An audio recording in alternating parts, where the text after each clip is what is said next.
जय हिंद। तो मेरा नाम है आशुतोष गुप्ता और मेरा सिलेक्शन एसएससी सीपीयू 2023 के थ्रू सीआईएसएफ एसआई में हुआ है विद ऑल इंडिया रैंक 226। तो इस वीडियो में हम मेन चीज़ कट ऑफ के ऊपर डिस्कस करेंगे कि 2024 की एक्सपेक्टेड कट ऑफ क्या रह सकती है, और आरटीआई से जो रिप्लाई आया है कि फॉर्म कम भरे गए हैं तो इसकी कंपटीशन रियलिटी देखेंगे, और कट ऑफ भी बताऊंगा मैं लास्ट में वीडियो में कि कट ऑफ क्या रह सकती है मेरे अकॉर्डिंग।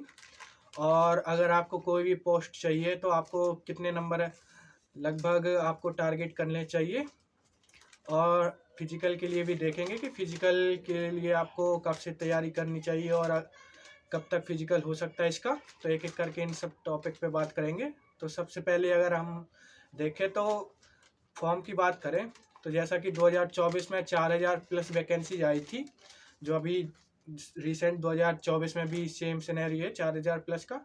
तो जब 2024 में 4000 प्लस वैकेंसीज आई थी तो उस समय फॉर्म भरे गए थे 7,50,000 के लगभग, और 2023 में जो वैकेंसी थी वो 1700 समथिंग थी, और उसके लिए फॉर्म भरे गए थे 8,23,000 के लगभग। और जो अब 2024 में होने वाला एग्ज़ाम, इसके लिए वैकेंसी भी अच्छी खासी आई है 4000 प्लस, और इसमें फॉर्म भरे गए हैं अभी सबसे कम पिछली 2 साल के कंपैरिजन में 7,34,000 के लगभग। तभी लास्ट 3 ईयर में देखा जाए तो ये सबसे कम फॉर्म भरे गए हैं, और वैकेंसी भी इस बार दुगनी वैकेंसी आई हैं 2023 की तुलना में, दुगनी से भी ज़्यादा 4000 प्लस है। तो काफ़ी अच्छा चांस है इस बार आपको सिलेक्शन लेने के लिए। तो कंपटीशन रियलिटी इसमें क्या है, अगर फॉर्म कम भरे गए हैं तो क्या इसमें कट ऑफ भी कम रहेगी? कम बच्चे ने फॉर्म भरा है तो क्या इसमें कंपटीशन इतना नहीं रहेगा जितना कि रहता है हर बार, या पिछली बार की तुलना में कट ऑफ भी काफ़ी कम रहेगी? तो मेरे हिसाब से अगर देखा जाए तो इस बार कट ऑफ जो 2022 में रही थी कि जनरल की 115 गई थी मेल की कट ऑफ, और फीमेल की 126। तो मेरे हिसाब से अगर मैं बताऊं तो इस बार इतनी कम तो नहीं रहेगी, क्योंकि इसका मेन रीज़न क्या है कि इस बार एसएससी का जो पहला एग्ज़ाम हो रहा है, मेन पहला एग्ज़ाम, वो सीपीओ का ही है। तो मेन एसएससी में जो तैयारी करता है लड़का, वो एसएससी सीजीएल को टारगेट करके अपनी तैयारी करता है। तो एसएससी सीजीएल में टारगेट करता है वो तैयारी, तो उसकी तैयारी उसी लेवल की होती है। वो बस क्या रहता है कि अभी तक जो भी एसएससी सीपीओ का एग्ज़ाम हो रहा था, वो हो रहा था एसएससी सीपीओ का एग्ज़ाम लास्ट में, कि पहला आपका सीजीएल हो जा रहा है, फिर उसके पास सीएचएसएल हो जा रहा है, फिर एमटीएस हो जा रहा है, फिर लास्ट में जाके सीपीओ हो रहा था। 2022 में भी यही था और 2023 में भी यही था। तो क्या होता था कि 2000 मतलब कि जो सीजीएल वाला बंदा है वो सीजीएल का देता था, उसके बाद मेंस के लिए लग जाता था। तो वो सीपीओ का एग्ज़ाम या तो स्किप कर देता था या इतना वो देता ही नहीं था एग्ज़ाम। सीजीएल वाला बंदा फॉर्म जरूर भर देता था लेकिन वो देता ही नहीं था एग्ज़ाम। तो इस बार क्या हो सकता है कि सीपीयू का एग्ज़ाम सबसे पहले है और सीजीएल का एग्ज़ाम सबसे लास्ट में है। तो जो भी बंदा अगर सीजीएल की तैयारी कर रहा होगा तो वो 100% सीपीयू का एग्ज़ाम प्री जरूर दे के आएगा। वो भले ही फिजिकल दे या ना दे, लेकिन वो प्री का एग्ज़ाम जरूर देगा। और जब सीजीएल वाला बंदा प्री का एग्ज़ाम देगा तो आपको भी पता ही है कि वो अच्छी खासी कट ऑफ को इंक्रीज करेगा। क्योंकि क्या होता था अभी तक 2022 और 23 में कि बंदे एग्ज़ाम ही नहीं देते थे, वो फॉर्म भर देते थे सीजीएल वाले बंदे, सीएचएसएल वाले बंदे, और वो सीपीयू का एग्ज़ाम ही नहीं देते थे क्योंकि उनका सीजीएल सीएचएसएल का मेंस लगा रहता था उसी टाइम पे, तो वो एग्ज़ाम को स्किप कर देते थे।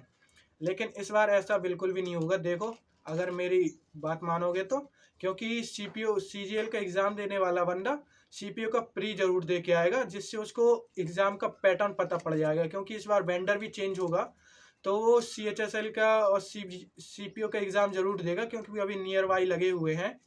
तो वो सीपीओ की प्री की कट ऑफ जरूर बढ़ा देगा। तो अगर आप लोग सोच रहे कि इस बार कंपटीशन कम रहेगा पिछली बार की तुलना में, तो आपकी बिल्कुल भी गलत है ये सोच। तो आपको थोड़ा अपने आप को ओपन अप रखना पड़ेगा कि अगर सीजीएल वाला बंदा एग्ज़ाम दे रहा है तो वो अच्छी खासी आपसे नंबर लाएगा प्री में, और प्री के नंबर ही मैटर करते हैं। वो फिजिकल में इतना एक्टिव नहीं होगा तो फिजिकल में वो भले ही आउट हो जाए लेकिन वो प्री की कट ऑफ जरूर बढ़ा के जाएगा। तो मेरे हिसाब से कट ऑफ क्या रहेगी, देखो मेल की कट ऑफ मैं बताऊं तो जनरल की 125 प्लस जा सकती है प्री की कट ऑफ। क्योंकि 2022 का एग्ज़ाम हुआ तो उसमें 115 कट ऑफ थी, सेम वैकेंसीज थी। लेकिन इस बार क्या है कि सिनेरियो ये हो गया कि इस बार सीजीएल वाला बंदा भी सीपीयू का एग्ज़ाम देगा तो वो कट ऑफ को 100% इंक्रीज़ करेगा। तो मेरे हिसाब से तो 125 प्लस जनरल की जाएगी और कहीं 130 प्लस भी चली जाए तो वो अनएक्सपेक्टेड नहीं होगी, वो एक्सपेक्टेड ही रहेगी, क्योंकि इसमें पता ही है आप सभी को कि ये सीपीयू का पहला एग्ज़ाम हो रहा है एसएससी के इस कैलेंडर में, और सीजीएल वाला बंदा हमेशा देगा ही देगा प्री का एग्ज़ाम। तो जनरल की 125 प्लस मान के चलिए और ओबीसी की 120 और 122 प्लस मान के चलिए कट ऑफ। ईडब्ल्यूएस की भी 100, क्योंकि वैकेंसी कम रहती हैं और फॉर्म पे ज़्यादा फिल होते हैं तो ईडब्ल्यूएस की कम से कम 120 प्लस जाएगी कट ऑफ। और सेम एससी की 110 या 115 प्लस और एसटी की 100 के आसपास रहेगी कट ऑफ। ये तब है जब सीजीएल वाला बंदा एग्ज़ाम देगा और वो प्री जरूर से देगा। और फीमेल की कट ऑफ, फीमेल की वैकेंसीज कम रहती हैं तो उसके हिसाब से उनकी कट ऑफ प्री की ज़्यादा जाती है। तो फीमेल की कट ऑफ जनरल की बात की जाए तो 130 प्लस, ओबीसी की बात की जाए तो 122 या 123 प्लस, ईडब्ल्यूएस की बात की जाए तो 120 प्लस, और सेम एससी एसटी की बात की जाए तो एससी की कट ऑफ 110 प्लस और एसटी की 100 के आसपास रहेगी और 100 से कम ही रह सकती है फीमेल की। तो मेरे हिसाब से ये कट ऑफ रहेगी। और फिजिकल की बात की जाए तो मेरे हिसाब से फिजिकल इसका हो सकता है सितंबर के फर्स्ट वीक में या अगस्त के लास्ट वीक में, क्योंकि इसका आपको पता ही है प्री का एग्ज़ाम डेट डिले हो गई है। तो 27, 28, 29 3 तारीख को है, 27, 28, 29 जून को। तो जून तो पूरा आपका प्री में गया, तो जुलाई और अगस्त का लास्ट मंथ या सितंबर का फर्स्ट मंथ, ये 2 एक्सपेक्टेड डेट हैं। और जो भी अभी तक फिजिकल में एक्टिव नहीं हुआ है बिल्कुल भी, और उसने अभी तक कोई भी फिजिकल नहीं दिया है इससे पहले, मतलब फिजिकली वो एक्टिव नहीं है, तो उसको अब कर देनी चाहिए अपनी फिजिकल की तैयारी। अभी दोपहर में तो बहुत तेज़ धूप हो रही है, सुबह 7 बजे के बाद इतनी तेज़ धूप हो जाती है कि आप फिजिकल का आपका बिल्कुल मन ही नहीं करेगा। तो आपको बेस्ट टाइम क्या रहेगा कि आप सुबह 5 बजे के लगभग, 6 बजे के लगभग फिजिकल अपना कंप्लीट कर लें। और जो उन्होंने अभी चालू नहीं किया है और केवल शुरुआत करनी है तो वो क्या कर सकता है कि अभी कंटिन्यू रनिंग करें, 20 से 25 मिनट, 15 से 20 मिनट, ऐसे धीरे धीरे इंक्रीज करें तो उसका फिजिकल आसानी से हो जाएगा अभी 3-4 महीने में। तो फिजिकल अगर जिसका बिल्कुल जीरो भी है तो वो 100% क्लियर कर सकता है बाकायदा, बस उसे अच्छे से लगातार कंटिन्यू 3 से 4 महीने अपने रनिंग को देना होगा। तो यही है।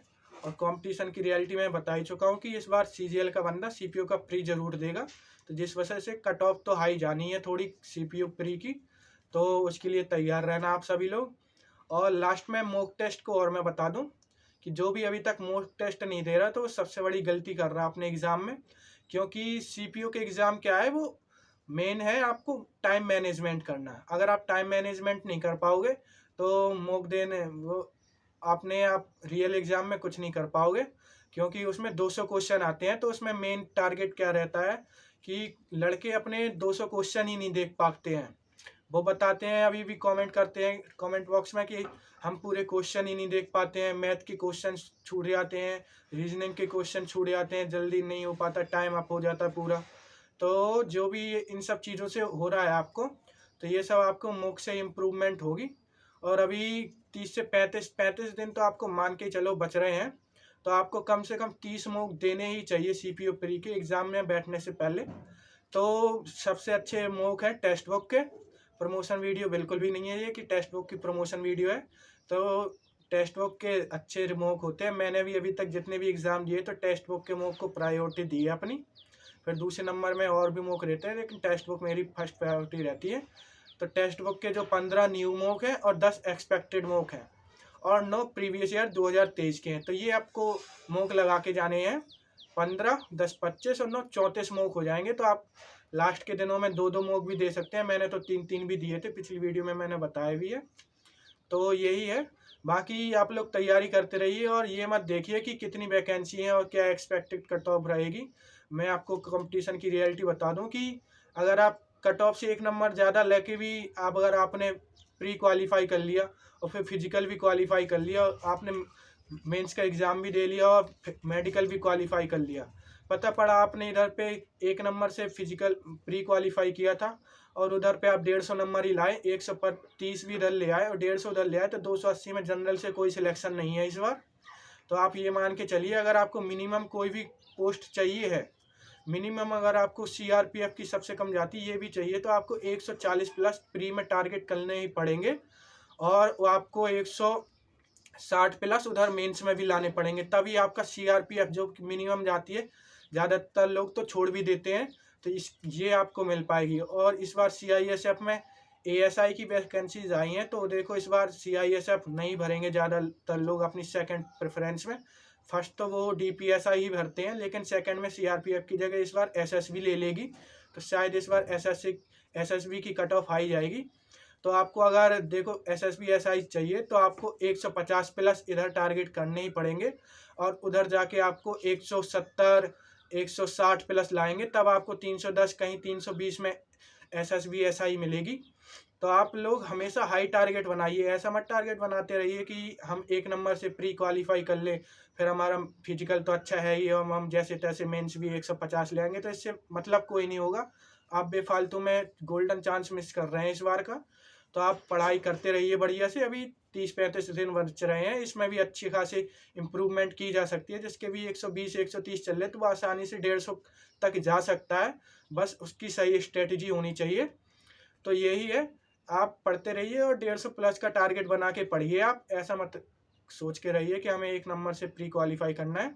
तो बस यही है इस बार के लिए इस वीडियो में। बाकी आप लोग पढ़ते रहिए अच्छे से। जय हिंद।